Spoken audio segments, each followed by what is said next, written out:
And if you can have a good life, if you can recognize what you're in love with, not let anyone take that away from you. When I was 9 years old, Buck Rogers came into the world, and I began to collect the daily strips of Buck Rogers, in spite of people making fun of me.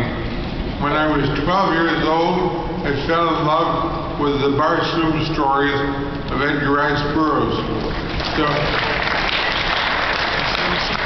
So I became a writer when I was 12 years old, and the first thing I did was write a sequel to The Gods of Mars. And many years later, 25 years later, I wrote a book called The Martian Chronicles, but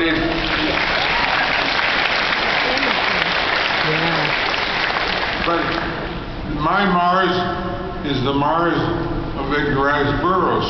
It's not a science fiction book, it's a fantasy. So it all began when I was 12.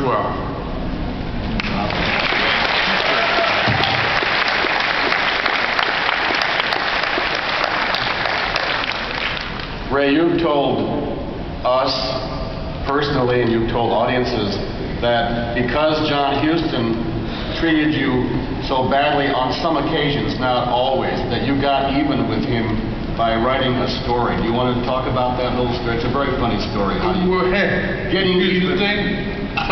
Well, when I lived in Ireland for a whole year when I wrote the screenplay of Moby Dick, and John Huston used to like to scare the hell out of me, because all of a sudden, in the middle of an evening, drinking bourbon, which I hated, but I only drank it because John Huston drank it.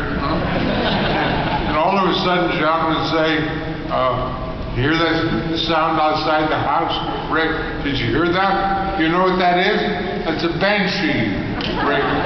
It's a banshee waiting out there. And why don't you go out, Ray, and bring the banshee in? I said, no, John, you got someone out there pretending to be a banshee to scare the hell out of me. So when I got home, though, by God, I wrote a short story, Banshee, and I took John Huston, for a stroll out in the story and introduced him to the banshee and got him killed.